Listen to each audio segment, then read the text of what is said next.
Y entonces,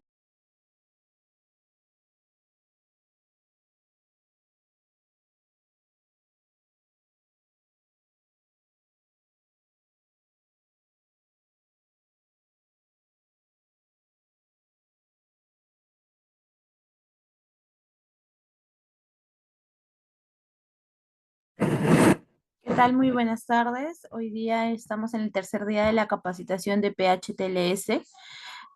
Nos quedamos en las diapos de shock. Entonces, sobre aquí vamos a dar inicio a esta tercera y última capacitación. Espero que hayan estado revisando el material para que puedan ir repasando. Y en el último caso clínico que estuvimos resolviendo la capacitación anterior, nos quedamos en los tipos de shock, que ya lo estuvimos repasando, que existen cuatro tipos de shock: el hipovolémico, neurogénico, séptico y cardiogénico. Pero dentro de las emergencias extrahospitalarias, el principal sería el hipovolémico, ¿no? Como el caso clínico que estuvimos realizando de los accidentes de tránsito.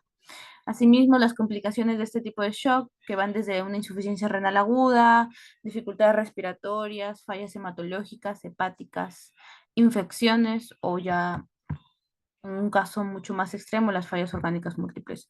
Así como el algoritmo nacional del trauma, con los cuatro diferentes pasos que debemos de guiar. Esto también ya lo repasamos en la clase anterior. Y sobre esto, ¿cómo sería el tratamiento en estas situaciones, no? Por ejemplo, en pacientes que tengamos signos clínicos evidentes de un shock, lo que debemos de hacer es asegurar la oxigenación, porque también estuvimos revisando sobre la importancia de este paso, ya que no solo se hace oxigenación del cuerpo a nivel macroscópico, sino también a nivel celular, ¿no? Debemos de asegurar la vía aérea y hacer una ventilación adecuada, identificación de las hemorragias, controlar los sangrados externos, transportar a un área de cuidado definitivo y mantener la temperatura del paciente. El vendaje también lo estuvimos repasando sobre cómo esto nos ayuda a los tratamientos, y una de las preguntas del caso clínico era sobre los ritmos no desfibrilables y desfibrilables. Esto sí es importante que lo tengan en mente por si tienen que usar el DEA. Entonces, por ejemplo, ¿cuáles son los instrumentos que se usa para poder hacer una desfibrilación? ¿No? Obviamente un proveedor de salud que esté preparado para realizar tanto el RSP como la desfibrilación, el monitoreo cardíaco sería lo más ideal, y el desfibrilador, ¿no? Con sus respectivas palas o parches. Lo que se suelen tener en las ambulancias usualmente son los desfibriladores, obviamente el personal capacitado, pero muy pocos tienen el monitoreo cardíaco. Esto ya es un poco más hospitalario, pero es importante conocerlo. Entonces, idealmente, estos tres elementos, ¿no? Entonces, ¿cómo se usa el desfibrilador? Esto dentro del material lo van a poder ver como video, pero básicamente cuando tenemos una persona quien está, por ejemplo, con un paro cardíaco, se hace primero el RCP y luego se conecta el DEA, ¿no? DEA significa desfibrilador externo automático. Este DEA tiene dos parches, que como lo pueden ver en la diapositiva anterior, déjenme se lo muestro. Ya, digamos que esta es la persona. El DEA, el desfibrilador, tiene dos parches que se pegan, que incluso te dice dónde tienes que pegarlo, los mismos parches, ¿no? Entonces, por ejemplo, uno se suele pegar en esta zona anterior del tórax y uno en la zona lateral. Cuando una vez que uno adhiere los parches, el DEA solito va a detectar el tipo de ritmo en el que está el paciente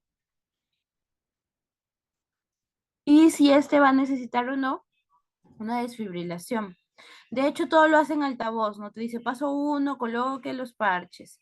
Paso dos, suelte el paciente. Paso tres, analizando. Paso cuatro, ritmo desfibrilable. Se procederá a la desfibrilación. Por favor, alejarse. Entonces, todo es automatizado, la verdad.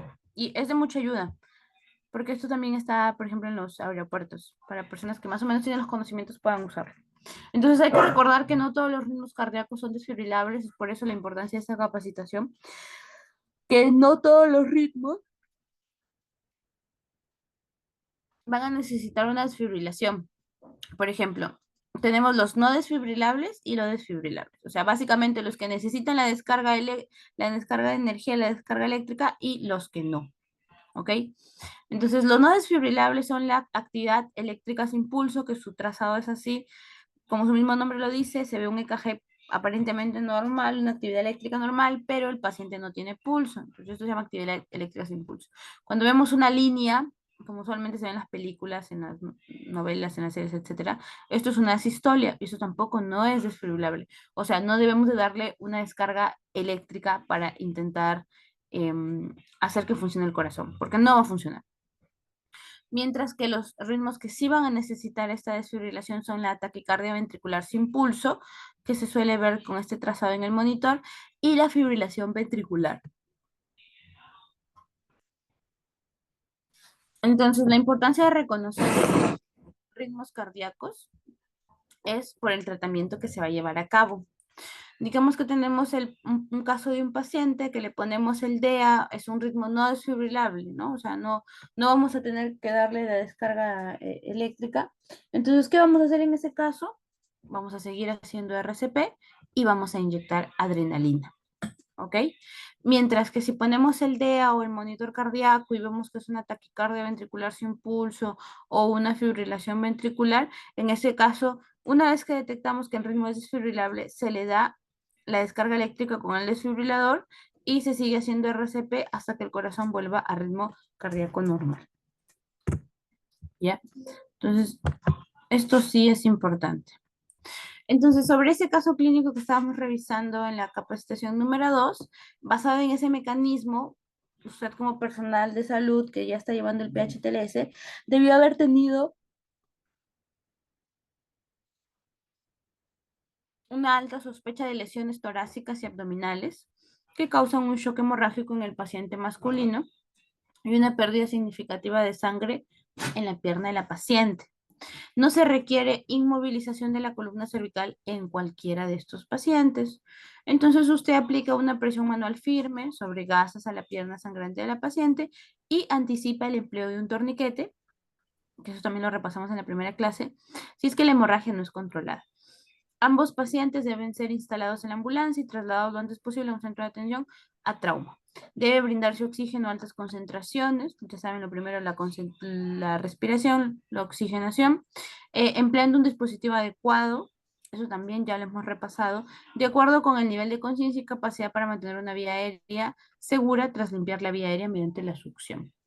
El principal objetivo del tratamiento es la extracción y el transporte rápido a centros de atención a trauma, donde el control definitivo de la hemorragia pueda prevenir la progresión a través de las distintas etapas del shock, causando la muerte o complicaciones por hipoperfusión, como una falla renal, falla respiratoria o multiorgánica, como complicaciones propiamente del shock que puedan estar sufriendo los pacientes. Entonces, como resolución de ese escenario número 2, el paciente, la cual usted estaba monitoreando, ¿no? Se encontraba en asistolia. ¿Ok? Entonces, la asistolia, como estamos revisando ahora, es un ritmo no desfibrilable. Usted al llegar a la escena directamente acude al otro paciente que estaba con una fibrilación ventricular y usted, como tiene una información precisa del caso, lleva su DEA, su desfibrilador al local y algunos medicamentos como adrenalina, atropina, etcétera. Asimismo lleva pues mascarillas, cánulas, tubos endotraqueales, BMB, etcétera. Entonces, una de las preguntas era si se necesitaba o no una tabla rígida y no, pues no hay necesidad de una tabla rígida. Y luego de la utilización aldea, en el caso del paciente con fibrilación ventricular, al paciente con asistolia se le hace solo RCP porque es un ritmo no desfibrilable y usted traslada a ambos a un centro de salud de tercer nivel para un adecuado manejo del paciente. ¿Ok? Entonces, teniendo estos conocimientos de los ritmos desfibrilables y no desfibrilables, es muy sencillo resolver este tipo de escenarios y tener pendiente qué es lo que se puede hacer o no se puede hacer al momento de actuar ante estos casos. Entonces, vamos a ver ahora sobre lo del déficit neurológico, que sería ya la D del ABCDE que estuvimos revisando. Entonces, tenemos aquí otro escenario. Usted y su compañero son enviados a un callejón donde se encontró a un hombre de alrededor de unos 30 años tendido sobre el pavimento. inconsciente y sangrando por la cabeza. Los testigos declaran que fue atacado por otro hombre quien se dio a la fuga luego de golpear al paciente en la cabeza con una tabla. Reportan que estuvo inconsciente por aproximadamente 5 minutos, pero que ya recobró la conciencia. La escena parece segura. La exploración inicial revela que el paciente mantiene su propia vía aérea y respira con normalidad. Tiene aparentemente una laceración en la piel cabelluda del lado derecho de su cabeza de 8 centímetros que sangra copiosamente, pero que se logra controlar con una presión directa y un vendaje comprensivo. Su frecuencia cardíaca es de 116 latidos por minuto. La piel está caliente, rosada y bien perfundida. Abre sus ojos de forma espontánea y sigue instrucciones. Sin embargo, no puede recordar el evento previo al ataque. Tiene ligera confusión cuando intenta responder preguntas. Entonces, tiene un Glasgow más o menos de 14.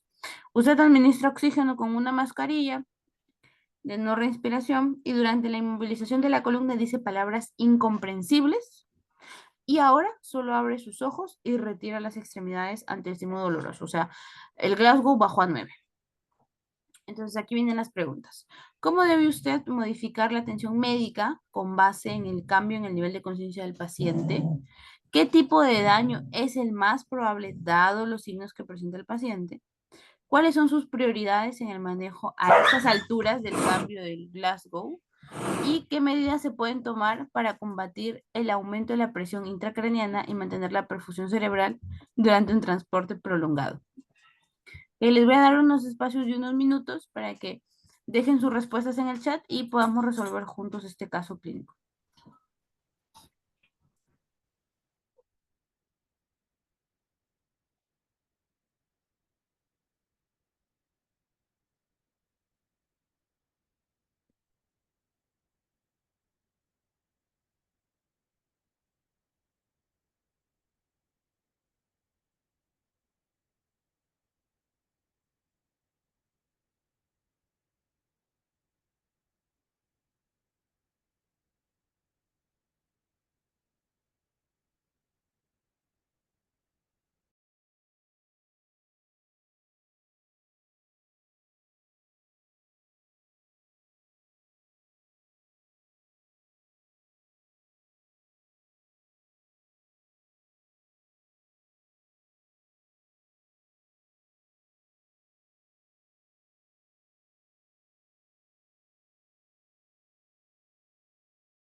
Ya, a ver, creo que ya hemos tenido minutos suficientes para resolver el caso.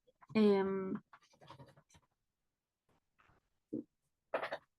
la primera pregunta sobre este escenario, ¿cómo debe usted modificar la atención médica en base con el cambio del nivel de conciencia del paciente? A ver, los invito a que activen sus audios para poder escuchar sus respuestas. O en todo caso, si no pueden activar el audio, pueden dejar un comentario en el chat para resolver la primera pregunta. La segunda pregunta también, ¿qué tipo de daño es el más probable? Dado los signos que presenta el paciente, como vemos hay una evolución en el Glasgow de 14 a 9, baja el Glasgow. Las prioridades ante este manejo y qué medidas tomar para casos ya de la presión intracraneana, ¿no? Entonces, a ver, veo que somos varios participantes. Pueden activar sus audios o pueden dejar su comentario en el chat y yo los puedo leer, no hay ningún problema, para poder hacer más participativa la clase.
A ver, bueno, con respecto a la pregunta que nos han dejado en el chat, Carlos Neira, estar preparado para cambios en la ventilación del paciente, ya que por la evolución puede ir a un estado de sopor, es cierto.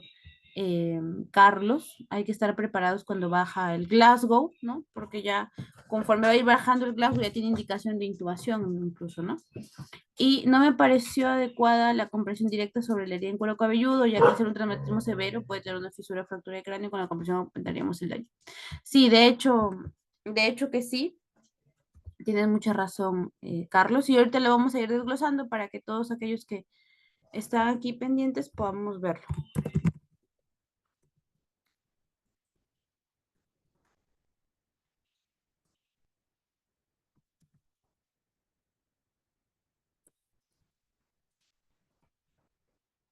Entonces seguimos. Ok, bueno, este es otro escenario que ahorita lo vamos a ir resolviendo, pero vamos a ir resolviendo el primero. Entonces vamos a ir revisando sobre el traumatismo encefalocraniano o más conocido como el TEC, ¿no? El TEC puede ser dividido en dos categorías, el primario y el secundario. Tenemos en el cual hay un daño cerebral primario. El daño cerebral primario es un trauma directo en el cerebro y esto se asocia con lesiones vasculares que pueden presentarse en el momento del incidente, ¿no? Como por ejemplo puede ser incluido por contusiones, hemorragias, laceraciones, así como otros mecanismos de lesión mecánica directa al cerebro, su vasculatura o sus meninges. Debido a que el tejido neuronal no se regenera bien, hay una mínima expectativa de recuperación luego de una pérdida de la estructura y función provocada por el daño. Existe también además una poca posibilidad de que el daño pueda repararse. Y cuando hay un TEC por un daño cerebral secundario, esto se refiere a los procesos dañinos que se ponen en marcha luego del daño primario. ¿no? Entonces, al momento de la lesión, se inician procesos fisiopatológicos que continúan dañando el cerebro por horas, días y semanas después de una lesión inicial. Entonces, aquí el objetivo primario del cuidado prehospitalario del TEC es identificar y limitar o detener estos mecanismos de daño secundario para evitar una progresión mucho más complicada. Entonces, ¿cómo se dan los mecanismos secundarios del daño? Estos pueden incluir la comprensión del cerebro Sí. por un sangrado o una inflamación que eleva la presión intracraneal y un desplazamiento mecánico del cerebro que puede causar que se esté empujando a través del el agujero magno, y esto puede terminar en una herniación con una morbilidad y una mortalidad muy alta, que si no se tiene tiempo, el paciente fallece. Recordemos que anatómicamente esto vendría siendo la bóveda craneana y más o menos a este nivel estaría el agujero magno, que es por donde sale el tallo cerebral, ingresan las grandes arterias, las grandes venas para poder dar la irrigación en la zona del cerebro, ¿no? Entonces, muchas veces, debido a los golpes o los traumas que se pueden tener a este nivel, la presión intracraneal puede aumentar. Eso puede hacer que de alguna forma se intente fugar o desfogar ese aumento de esa presión intracraneal. Y como solo hay un agujero, por ese agujero magno, digamos que, entre comillas, el cerebro intenta salir, intenta escapar de ese aumento de presión. Lamentablemente, el cerebro es muy grande, apenas sale el tallo y se estanca, eso lleva a la herniación, no deja que fluya el líquido cefalorraquídeo y eso termina en una morbilidad y mortalidad muy alta porque a nivel del tallo cerebral están los centros regulatorios de la respiración y de la zona cardiovascular también. Entonces, esa es la importancia. Otro, Otro daño secundario puede ser también la hipoxia, que se da por un inadecuado aporte de oxígeno al cerebro dañado, provocado por un fallo ventilatorio o circulatorio, ¿no? O el efecto de masa que se puede proporcionar. La hipotensión, el flujo sanguíneo cerebral también, cuando es inadecuado, porque esto también contribuye a un aporte inadecuado de oxígeno al cerebro, a un bajo flujo sanguíneo. Eso también reduce el aporte de glucosa al cerebro lesionado. Y como mecanismos celulares, aquí estarían las cascadas del fallo energético de inflamación y el, entre comillas, suicidio, que pueden ser desencadenadas a nivel celular y pueden conducir a una muerte ya más que todo cerebral y celular también, pues, ¿no? Eso es sobre el mecanismo secundario del daño. Entonces, ¿cómo podemos evaluar un TEC?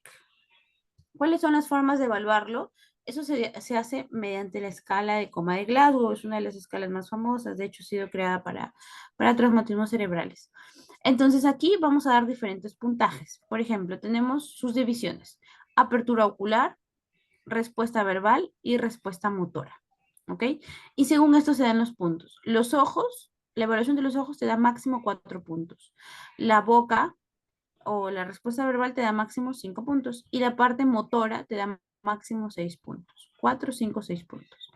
Entonces, en apertura ocular vamos a evaluar. La apertura es espontánea, es decir, como nosotros ahorita que estamos con los ojos abiertos o si alguien nos habla, vamos a voltear y vamos a seguir con los ojos abiertos, no hay ningún problema.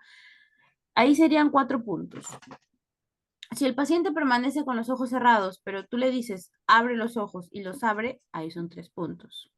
Si el paciente está con los ojos cerrados y uno le hace un estímulo doloroso, le peñizca, le aplasta el brazo, etcétera, y recién abre los ojos, ahí se le da 2 puntos. Y si el paciente permanece todo el tiempo con los ojos cerrados, a pesar de que le hagas un estímulo doloroso, entonces se le otorga 1 punto, ¿ok? Si los ojos del paciente no se abren para nada, 1 punto. En cuanto a la respuesta verbal, si el paciente responde apropiadamente, o sea, está orientado, por ejemplo, yo ahora les pregunto qué día es hoy, ustedes me dicen, hoy día es 2 de diciembre, o sea, normal, están orientados, ¿cómo te llamas? Me dicen su nombre. Es una buena respuesta verbal, eso significaría que tienen 5 puntos. Pero si yo les pregunto, por ejemplo, en qué mes estamos y ustedes me dicen, creo que en marzo o diciembre o enero y están medios confusos, eso sería 4 puntos. Si la respuesta es inapropiada, es decir, por ejemplo, yo les digo, estamos, hoy día estamos de tarde, de noche y ustedes me dicen bicicleta, que no tiene nada que ver, que es totalmente inapropiado. Incluso aquí entran las palabras groseras o soeces que algunos pacientes por un daño cerebral pueden comenzar a decirlo. Aquí entrarían también como respuestas inapropiadas, eso otorga 3 puntos. Si, al contrario, yo me acerco a preguntarles algo y ustedes, lejos de emitir palabras, comienzan a hacer sonidos ininteligibles, es decir, gritos o apenas un tipo de ronquidos, eso sería 2 puntos. Y si no hay ninguna respuesta verbal, eso se daría 1 punto.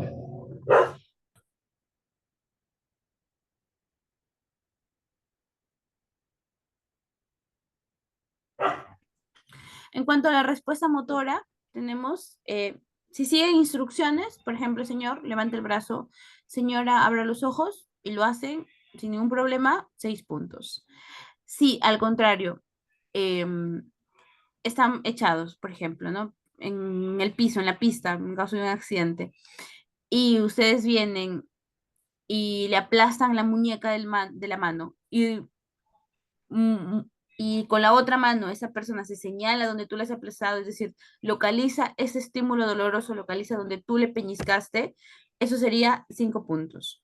Si al contrario, lo retira el dolor, es decir, digamos, le peñisco la muñeca izquierda y me retira la muñeca izquierda porque no quiere que le siga peñiscando, eso sería 4 puntos, ¿no? Retiro el dolor, son 4 puntos. Responder con una flexión anormal al estímulo doloroso, o sea, ya es una posición de decorticación, 3 puntos, y la posición de descerebración, que es una extensión, son 2 puntos. Y si es que no hay ninguna respuesta motora, se le otorga 1 punto.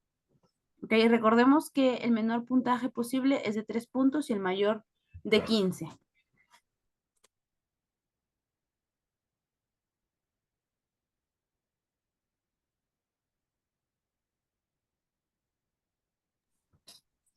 Ok, entonces esto sería la escala de coma de Glasgow, que sí es importante que lo sepan. Si es que no lo han visto antes, lo pueden, como van a tener el material, lo pueden imprimir, pueden tomarle una captura de pantalla y guardarlo en su celular, o si ya lo conocen, para que eso sirva como repaso, porque esto sí o sí lo van a usar. Como vimos en el caso clínico, incluso te da las características, te pone el puntaje y luego te lo baja, de 14 te baja 9, entonces ya te estás dando una idea de que alguna de estas ítems de evaluación está fallando, ¿no? Y eso significa un empeoramiento del estado neurológico del paciente.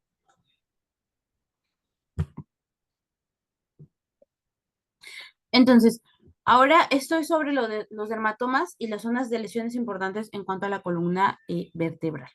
Los dermatomas son un área de la piel que está inervada por un solo nervio raquídeo y su ganglio espinal, ¿ok? Todo lo que está de rosado va a llevar inervación de la zona cervical, de la columna cervical, lo azul de la zona torácica, lo amarillo de la zona lumbar y lo verde de la zona sacra. Entonces, más o menos, por ejemplo, si yo tengo una lesión a nivel de, ejemplo, C4, yo probablemente tenga problemas con la inervación de los hombros, ¿no? De los hombros y de la zona supra del esternón. Si tengo una lesión, por ejemplo, a nivel de L2, va a ser de esa parte de las ingles. Entonces, esto es lo que nos da un acercamiento sobre la posible lesión según la zona cervical afectada, con la posible lesión en cuanto al cuerpo, ¿no? Ya sea de brazos, tórax, miembros inferiores, etcétera. Entonces, eso también es importante saber. Esto es una imagen para poder reconocer las luxaciones del caso clínico del señor de las carreras. Aquí podemos ver una de las luxaciones. Esto es una columna, esta es una toma de la columna cervical. Esto es de la columna cervical y podemos ver como aquí, de lo que viene alineándose, ¿ok? Vemos como una vértebra se desalinea y acá habría una luxación.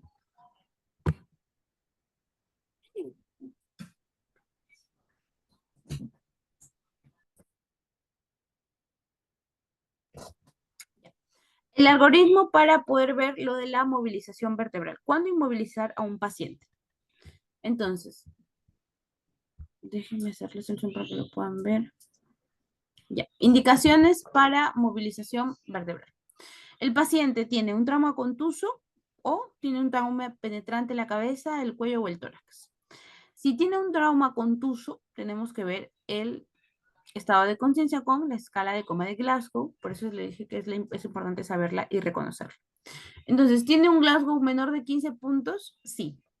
Si el paciente tiene un trauma contuso con un Glasgow menor a 15 puntos, debemos de inmovilizar y trasladar rápidamente. Pero el otro extremo, si el paciente tiene un trauma contuso, el Glasgow no está menor de 15, nos hacemos la pregunta, ¿tiene un dolor vertebral espontáneo o a la palpación o un déficit o una queja neurológica o una deformidad anatómica de la columna vertebral? Si la respuesta es no, entonces debemos de ver el mecanismo de lesión que estamos sospechando, ¿no? Por ejemplo, hay un mecanismo de lesión que sospechamos que pueda dar una necesidad de una movilización vertebral o una lesión a este nivel. No, entonces no está indicado inmovilizar, solo debemos de trasladar. Pero si en caso el paciente presenta un mecanismo de lesión, probablemente pueda dar un daño a esta zona vertebral, entonces vamos a ver, hay presencia de evidencia de alcohol o drogas, o lesión por distracción, o incapacidad para comunicarse, porque estas cosas pueden hacer que no nos dejen ver el déficit o la queja neurológica, ¿ya? Entonces, si la respuesta es sí, si es que hay presencia de estos ítems, entonces tenemos que inmovilizar y trasladar. Pero si por el contrario no hay la presencia de esto, entonces, de nuevo, no está indicado inmovilizar al paciente. Pero, por ejemplo, si el paciente tiene un trauma contuso, un golpe, el Glasgow no está menor de 15, pero si tiene un dolor en la zona vertebral, o nosotros lo examinamos, lo palpamos y le duele, o comienza a presentar déficits o quejas neurológicas, o nos cuenta un antecedente de una deformidad anatómica de la columna vertebral, entonces allí sí debemos de inmovilizar y trasladar, ¿ok? En el caso de que tengamos un trauma penetrante, de cabeza, cuello o tórax, debemos de preguntarnos, ¿hay un déficit o una queja neurológica? Si la respuesta es sí, inmovilizar y trasladar. Si la respuesta es no, o sea, tiene el trauma penetrante, pero no hay un déficit o una queja, entonces no estaría indicado inmovilizar, pero sí debemos de trasladar rápidamente, ¿no? Recuerde que usted debe usar su juicio clínico, si es que tiene y si tiene una duda, inmovilice. Si es que no está seguro de ver una queja, un déficit neurológico, si es que no estás seguro de la deformidad anatómica, si es que piensas que sabes que le estoy tomando el Glasgow, pero el señor está alcoholizado, no le puedo examinar bien el Glasgow y tienes dudas, mejor inmoviliza. Mejor inmoviliza y haz un traslado del paciente a un centro hospitalario de mayor resolución, con mayor profesional para que te pueda ayudar. ¿Okay? Esas son las recomendaciones que se hacen. Entonces, para eso vamos a ver los tipos de camillas. Tenemos aquí la camilla telescópica, que son camillas con unas ruedas utilizadas generalmente para ambulancias, seguro lo han visto. Estas tienen ruedas y pueden doblarse y guardar sus soportes inferiores para poder facilitar la entrada al vehículo de emergencia. Algunos incluso se pueden manipular para cambiar la posición del paciente y ponerlo en semi-Fowler o Trendelenburg, como esta que podemos ver. Las más clásicas son estas también, ¿no? Los he visto en varias ambulancias. Seguro ustedes también.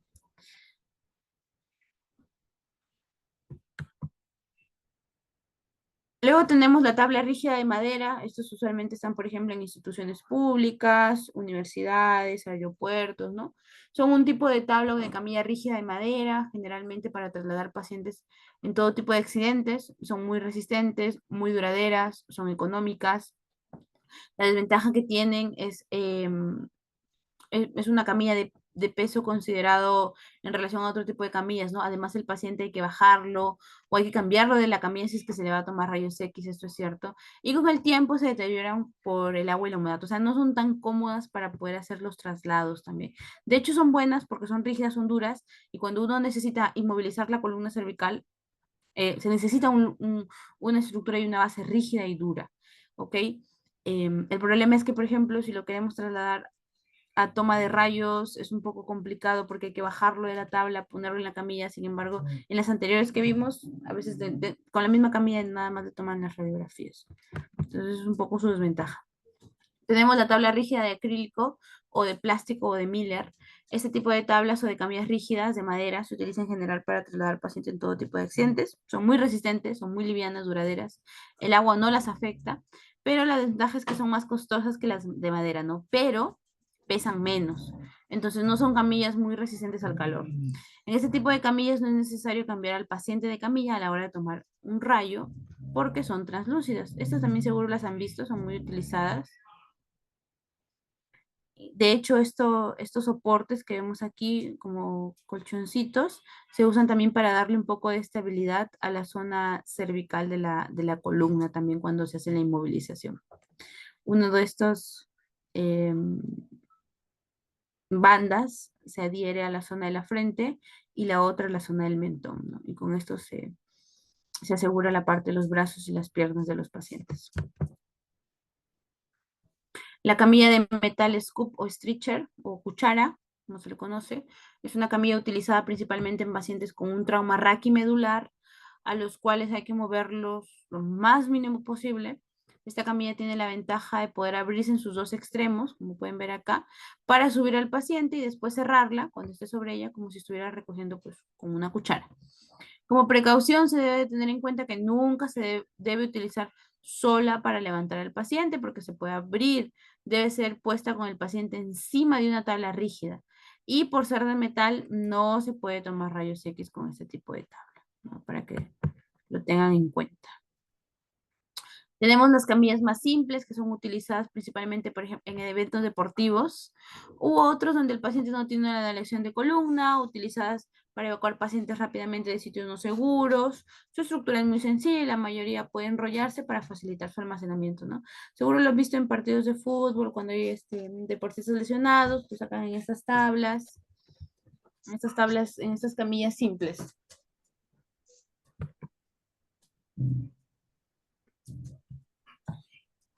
Tenemos la camilla plegable, que son fuertes, son económicas, fáciles de doblar, guardar y utilizar. Se guardan y se transportan cerradas. Para ello los travesaños se doblan en sus puntos de unión, miden más o menos de 60 centímetros de ancho con 2 metros de largo aproximadamente.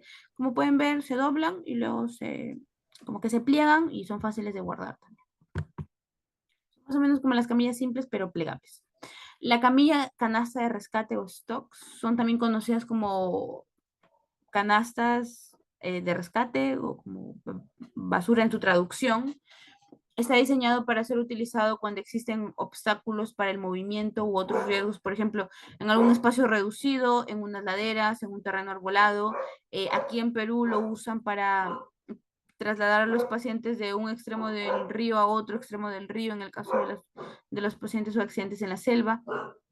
Típicamente se forma para dar cabida a un adulto en una posición boca arriba y se utilizan las operaciones de búsqueda y también salvamento de helicópteros. Pero en zona de salud, yo lo he visto bastante que lo usan en zonas de selva cuando hay que trasladar pacientes de un extremo del río al otro, cuando hay, por ejemplo, huaicos, cuando se sale el río, etcétera, utilizan bastante también ese tipo de camillas porque hacen fácil su traslado de los pacientes.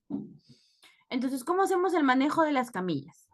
Las camillas comunes se llevan siempre cerradas y deben de prepararse para su uso cuando se lleguen a necesitar, lo cual va a incluir ciertos pasos. Primero, la prueba. Ya sea improvisada o no, todas las camillas deben de probarse antes de usarse, dado de que existe la posibilidad de alguna falla. Entonces, esto puede realizarse poniendo una rodilla o un pie sobre la camilla y ejerciendo una presión, pidiéndole a alguien presencial que se acueste y se levante un poco del piso. ¿Ok? Porque imagínense que tienen todos sus implementos, van en la ambulancia ante un llamado de algún tipo de accidente, llegan con la camilla para subir al paciente a la ambulancia y que la camilla esté malograda, o que la camilla no se abra, o que la camilla no tenga el soporte. Entonces, es importante hacer ese tipo de pruebas. ¿Ok?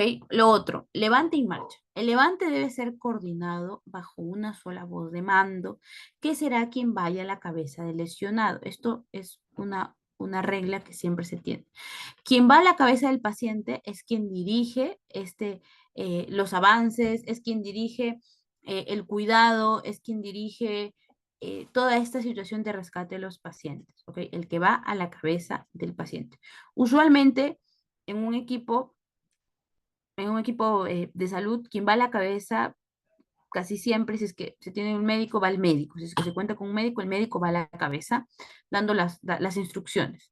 Si no está el médico, puede ir la enfermera. Si no está la enfermera o enfermero, puede ir algún otro tipo de personal de salud o los técnicos en enfermería. También, cuando están capacitados, pueden ayudar perfectamente. ¿Ok? Pero es importante que dentro del equipo, porque para hacer este tipo de atenciones prehospitalarias, para hacer este tipo de tratamientos, para hacer este tipo de ayudas a los pacientes, se necesita trabajar con un equipo. Y en esa organización de ese equipo se tiene que saber quién es quién está liderando este grupo de personal de salud. Y ese líder va a la cabeza del paciente. Entonces, esto es algo que se tiene que tener en mente y es algo que se tiene que respetar. ¿Por qué? Porque no el que va, por ejemplo, va adelante cargando la parte de la camilla, pero donde están los pies, va a decir a la izquierda, o súbanlo acá o llévenlo acá, y el que va a la cabeza va a decir otra cosa. Entonces, lejos de ayudar al paciente rápidamente, van a demorar porque no se tiene una coordinación adecuada. Entonces, es importante también conocer este tipo de cosas. Ok, entonces, el levante debe ser coordinado bajo una sola voz de mando. ¿Qué será quien vaya a la cabeza? Por ejemplo, estamos acá en un paciente, yo estoy a la cabeza, entonces yo les digo, ¿saben qué? ¿Ya está listo el paciente? Sí. Levanten, todos levantamos. Avancen, todos avanzamos. ¿Ok? Más o menos es así. Y la marcha también debe ser coordinada según la dirección de la camilla. La dirección. Se recomienda que para transportar en camilla, que la dirección en la que el paciente se movilice siempre sea donde el paciente puede ver hacia donde lo llevamos, nunca en sentido contrario. ¿Por qué? Porque esto también es importante para cuidar la zona cervical de los pacientes. Imagínense que estamos llevando un paciente y lo estamos llevando, por ejemplo, el paciente está acostado en la camilla, lo estamos llevando, el paciente está mirando de frente y comenzamos a llevar, digamos que para la zona de su espalda, ¿no? O sea, para detrás de él. Y el paciente no va a mirar dónde está yendo, no va a mirar dónde lo están llevando. Pues acaba de sufrir un accidente, acaba de tener alguna lesión en su cuerpo, pérdidas materiales o pérdidas de algún familiar que ha ido con él en este accidente, va a tener toda esa ansiedad, todo ese estrés de esto que está viviendo y va a querer ver dónde está yendo. Entonces, en ese intento de querer ver dónde lo están llevando, puede voltear la cabeza, puede rotarla y puede dañarse más la columna cervical. Por eso siempre es importante que ordenemos al paciente, ordenemos la camilla, nos organicemos como grupo, como equipo de salud y donde estemos yendo, donde esté la ambulancia, lo adecuamos para que el paciente pueda ver dónde lo estamos llevando, para que de esa forma vayan a una dirección correcta. Como dice acá, nunca en sentido contrario. El cuarto paso que se debe tener es el cuidado al movilizar. Nunca se desconcentre ni pierda de vista al paciente o a la camilla, ya que por lo general las camillas a veces son inestables. Entonces debemos evitar que el paciente se caiga de la camilla. Esto ha pasado varias veces, incluso hay muchos videos en internet sobre esto. Recuerdo que pasaron en las noticias un simulacro, me parece que fue un simulacro, donde están viendo cómo hacer el transporte en camilla, lo suben a la camilla y de la camilla lo quieren subir a la camioneta y lo suben a la camioneta arranca, no se verifican que la camilla esté correctamente ubicada, posicionada, el paciente asegurado y la camilla se cayó de la camioneta. Entonces, por eso es la importancia de también tener el cuidado al movilizar al paciente, no desconcentrarnos, no perderlo de vista, ni al paciente ni a la camilla, ¿ok? Y la estética y el cuidado. Nunca debemos de pasar por encima del paciente. ¿Por qué? Porque esto, además de verse mal, también se puede interpretar como una falta de respeto hacia el paciente y se corre el riesgo incluso de tropezar con el paciente, de lesionarlo más, no solo de dañar al paciente, sino a algún compañero o al mismo personal de salud que está con nosotros en esta atención.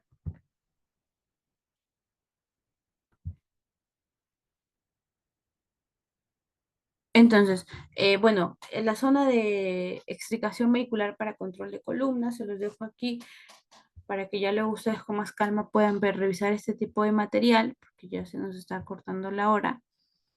La extricación rápida con una boa, o sea, para poder sacar a los pacientes de los vehículos cuando a veces se quedan atrapados dentro de los vehículos, cómo debemos hacer, cómo debemos de retirar el casco en los pacientes politraumatizados, cómo debemos de quitar el casco, como pueden ver, siempre se trabaja de dos. Una persona asegura la zona cervical y la otra retira lentamente el casco, con mucha precisión, con mucha firmeza, con mucha seguridad, mientras la otra persona va sosteniendo, incluso va poniendo el collarín para evitar lesiones. Entonces, ¿cuál sería la solución de este escenario, de este ejercicio de caso clínico?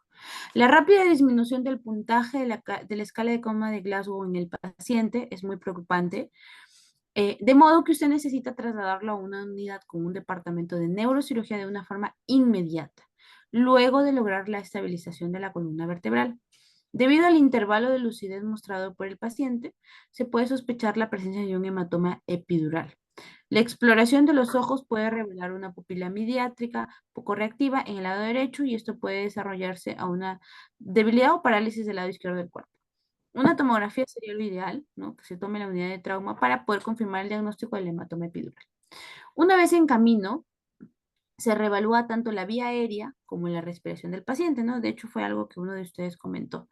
Entonces, usted administra oxígeno suplementario, brinda ventilaciones asistidas con un sistema bolsa-mascarilla, según se requiera, revalora neuroquirúrgicamente de forma rápida al paciente y si no existe una unidad disponible, se puede considerar el transporte aéreo ya en un centro de trauma apropiado, ¿no? Esto ya más que todo en zonas más especializadas.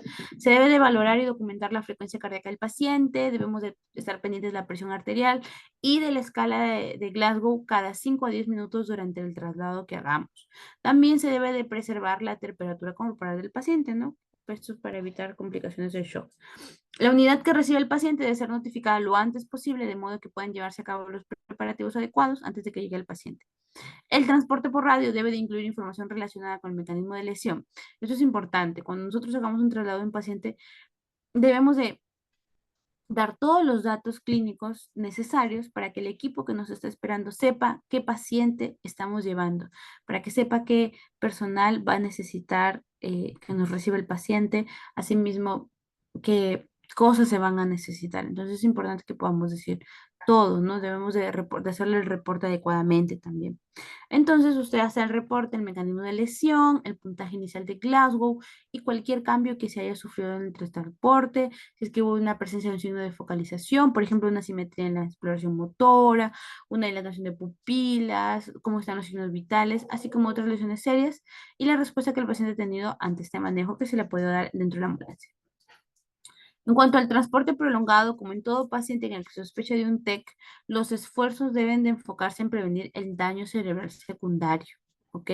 Un tiempo de transporte prolongado puede disminuir el umbral para el manejo de la vía aérea, o sea, puede complicarse el manejo de la vía aérea, la intubación, etcétera. Deben realizarse esfuerzos para controlar la vía aérea mientras que se asegura la estabilización de la columna cervical.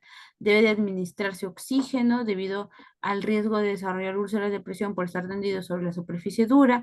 El paciente puede ser colocado sobre una camilla acolchonada, en especial si se anticipa un periodo de transporte prolongado, ¿no? Deben de medirse los signos vitales en forma constante también, eso es importante. Por eso, en la primera clase repasamos cuáles son los materiales que debemos de llevar en nuestra maleta. La herida en la piel cabelluda, para asegurarse de que la hemorragia esté bien controlada, se debe de tomar los signos vitales del paciente, incluyendo la presión arterial, se debe de realizar una adecuada evaluación secundaria completa para descartar otro tipo de lesiones y determinar el nivel de glucosa en sangre, también es importante. Durante el transporte, usted revisa con frecuencia la permeabilidad de la vía aérea del paciente, mide los signos vitales, revisa el puntaje de Glasgow y la respuesta a las pupilas. ¿Ok? Es importante también llevar la linterna y notifica a la unidad sobre la condición del paciente y actualiza la información si es que hubo algún cambio. ¿Ok? Eso sería la resolución de este escenario, ¿no? Entonces vemos, por ejemplo, acá hay una ampliación. Se considera la hiperventilación controlada si es que hay signos de herniación. Cuando se combina la intervención neuroquirúrgica, el manejo prehospitalario debería de dar un buen desenlace, ¿no? Entonces, ¿qué debemos de incluir ahí? La ventilación, el pulso, la presión y el Glasgow. Recuerden, ventilación, pulso, presión y Glasgow. Se deben de revisar también pupilas. Pupilas se debe revisar siempre cuando vamos a exploración neurológica. Su simetría y su respuesta a la luz. Las hemorragias externas se deben de intentar controlar, las lesiones asociadas deben de ser manejadas mientras se transporta al paciente a la unidad de trauma. Y en caso de fracturas, las fracturas deben de ser apropiadamente estabilizadas y fijadas para el control de la hemorragia interna, así como del dolor. Siempre y cuando se nos permita esto hacer en nuestra ambulancia, ¿no? Los datos de alarma de una posible elevación de la presión intracraneal y herniación son los siguientes. Si disminuye la escala de coma de Glasgow de 2 o más puntos, es porque probablemente está elevándose la presión intracraneal y hay un riesgo de una herniación. Si es que hay una pupila hipo o ya no es reactiva a la luz, también esto es un dato de alarma. Si es que se desarrolla hemiplegia o hemiparálisis, también es un dato de alarma. Y el fenómeno de Cushing también es un dato de alarma. ¿Ok? Entonces, para considerar, se puede considerarse una hiperventilación terapéutica leve y controlada cuando hay signos evidentes de herniación. ¿Cómo se va a hacer? Se deben de emplear los siguientes parámetros. 20 respiración por minuto en adultos y 25 respiraciones por minuto en niños y 30 en lactantes. La hiperventilación profiláctica no tiene ninguna utilidad en el TEC y la hiperventilación terapéutica, si se aplica, debe suspenderse en cuanto se resuelvan estos signos de hipertensión endocraniana. ¿Ok?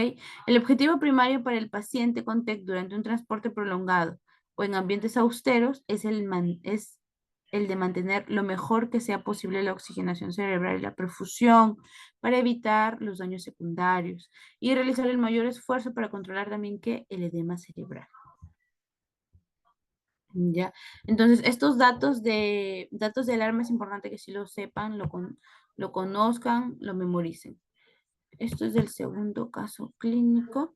Y veremos rápidamente lo de exposición y factores de riesgo.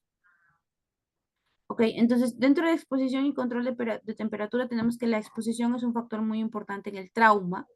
Es importante localizar las posibles lesiones en zonas cubiertas con ropa. Siempre debemos de cortar la ropa, nunca se debe de retirar, porque si se retira la ropa se puede dañar aún más. Ok, por eso es que en nuestra maleta es importante llevar las tijeras. Y luego de cortar la ropa, debemos de controlar la temperatura porque si le quitamos la ropa al paciente puede perder calor y eso también puede ser una complicación. ¿Ok? Estos son las características que pueden tener los pacientes según los grados de temperatura y sus complicaciones. Ahí se los dejo para que ustedes los puedan revisar. A ver, entonces esto es sobre factores de riesgo, para que ya ustedes lo revisen con calma y aquí vemos. Factores de riesgo que se pueden asociar a perjudicar la atención prehospitalaria. Extremos de edades, enfermedades crónicas y embarazos. Esos son factores de riesgo, ¿ok?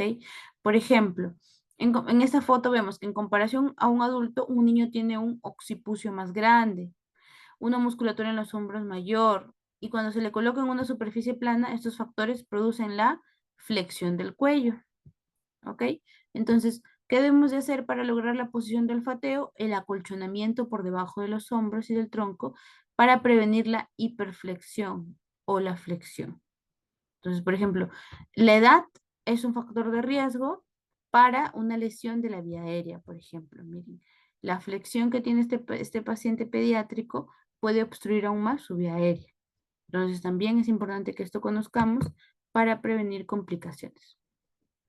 ¿Cómo se toman los signos vitales y los globos en pediátricos? Aquí les dejo las figuras, por ejemplo, según la edad, cuál sería su frecuencia respiratoria normal y cuántas ventilaciones le daríamos con los equipos oxigenatorios.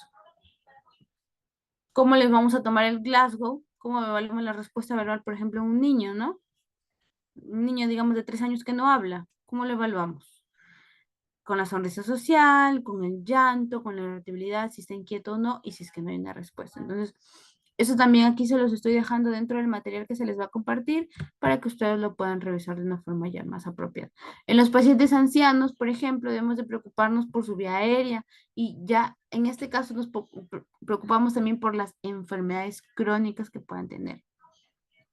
Debemos evaluar siempre que sea posible enfermedades del paciente al cual vamos a acercarnos, los antecedentes y la posibilidad de lesiones a nivel osteomuscular, porque estos suelen ser mayores en pacientes de la tercera edad. Aquí también les dejo la frecuencia de estas enfermedades, por ejemplo, ¿qué enfermedades más frecuentes en pacientes adultos mayores? La hipertensión, las enfermedades pulmonares, que es importante que lo sepamos, porque eso también puede cambiar un poco el tratamiento o el manejo que se le pueda dar a los pacientes. ¿Ok? Entonces, no sé si hay alguna duda, alguna pregunta, algún comentario que deseen hacer. Este material se les va a estar compartiendo, así como los materiales de las sesiones anteriores que también se los estuvieron compartiendo. Hemos revisado todos los ítems de el PHTLS. Déjenme, se los muestro para hacerle un recordaris de qué es lo que debemos de saber siempre que vayamos a atender el ABCD. Si es que tuvieran alguna pregunta o alguna duda, la pueden hacer en estos momentos en los comentarios, en chat, o pueden activar su micrófono si gustan, no hay ningún problema. Aquí está. Esto sí es importante, es nuestra última clase y se los quiero volver a recordar porque esto se lo tienen que tatuar si fuera posible. Valoración del paciente. Antigua norma, seguro la conocen, la nueva. X, A, B, C, D, E, F. X, control de hemorragias exsanguinantes. ¿Ok? Control de hemorragias, eso es lo primero que se hace ahora en esta nueva norma. Antes eso era lo último, ahora ya no. Ahora lo primero que tenemos que hacer ante un paciente con un trauma, control de hemorragia. Luego seguimos con el A, aérea, vía aérea, manejo de vía aérea y estabilización de columna cervical. B, respiraciones, ventilaciones. C, circulación y sangrado. D, déficit neurológico. E, exposición y ambiente. Y F, factor de riesgo del paciente. Todos son los ítems que hemos ido revisando con los diferentes casos clínicos y que de nuevo se los recuerdo porque es importante. Esto es como un algoritmo. Si me llaman y tengo que acudir ante una emergencia, ¿qué tengo que hacer? X, veo hemorragia. Si hay alguna hemorragia, hago compresión, hago torniquete, evalúo. Listo, terminé con la hemorragia. Vía aérea, voy y reviso la vía aérea, si es que no se está atragantando con nada, si es que me habla o no me habla normal. Porque si me está hablando significa que el aire está fluyendo bien. ¿Cómo está esa columna cervical? ¿Le duele, no le duele? ¿Lesión, antecedente, deformación? Perfecto, listo. Si el que necesita estabilizar, estabilizo, coloco un collarín. Respiración, ¿está respirando bien? ¿Cuánto está su frecuencia respiratoria? ¿Cómo se extiende ese pulmón? ¿Cómo se expande? Si está bien, perfecto. Si igual a C. Circulación y sangrado, ¿cómo está su presión? ¿Cómo está su temperatura? Porque eso también nos da un indicio de la circulación. Si igual de déficit neurológico, ¿cómo está la escala de coma de Glasgow? ¿Cómo está el paciente? ¿Cómo estuvo? ¿Perdió la conciencia o no? Exposición y ambiente, tiene ropa que le esté apretando, se golpeó con algo más, dónde fue ese accidente, evalúa el ambiente y F, factores de riesgo. Es un niño, si es un niño ya sabemos, hace hiperflexión, puede lesionar más la vía aérea. Es un adulto mayor, qué enfermedades puede tener, puede quizá más probable de que se fracture, se lesione, si está gestando, es un factor de riesgo también, porque se compromete ahora la vida de otro paciente, ¿no? Prácticamente tendremos dos pacientes. Entonces, eso de memoria como recomendación para sus manejos extrahospitalarios. Ok, entonces, a ver, voy a ver los mensajes. Acá han dejado un comentario. ¿Se podría conducir a un paciente en posición semi-Fowler? Me refiero al paciente con TEC. Bueno, dependería de las condiciones que tenga el paciente para hacer un semi-Fowler, ¿no? La verdad es que si tiene un TEC, es muy difícil que se lleve a un paciente en semi-Fowler. ¿Por qué? Porque da una inestabilidad a la columna cervical. Entonces, lo que se hace es siempre llevarlo en la posición anatómica, acostado en la camilla, con la zona cervical asegurada. De hecho, a veces el mismo personal, pese a que ya tiene el collarín, los cojines, en las zonas laterales del rostro lo siguen sosteniendo o siguen dándole soporte ventilatorio. Entonces, de que se puede conducir a un paciente en semifowler, claro que se puede, pero va a depender si lo amerita o no. Y en casos de pacientes con TEC, la verdad que no. Entonces, bueno, ya estamos llegando al fin de esta tercera capacitación. Espero haberlos ayudado, espero que lo que les he enseñado se les haya quedado grabado. Recuerden, lo más importante es repasar el X, A, B, C, D, E, F, porque eso, cuando los desglosemos, lo podemos revisar, podemos ver qué es lo que tenemos que hacer. ¿Ok? Recuerden que ustedes con el PHTLS lo que van a hacer es un trabajo prehospitalario, van a ayudar a que ese paciente pueda llegar al hospital y si hacemos un buen trabajo, ese paciente puede sobrevivir o puede mejorar de este accidente que pudo haber tenido o de esta lesión que tenga. ¿Ya? El manual propio del PHTLS también se los se los están compartiendo, no sé si ya los compartieron, pero si no se los van a compartir. Este material también que se ha ido viendo sesión tras sesión también, así como el certificado de estas capacitaciones. Eso ya lo coordinan por interno con los organizadores, ¿ok? Entonces, si no hay ninguna pregunta, ninguna duda, hasta aquí estaríamos dejando esta capacitación. Ha sido un gusto trabajar con ustedes y espero poder verlos en las siguientes capacitaciones que seguro se van a ir dando, ¿ok?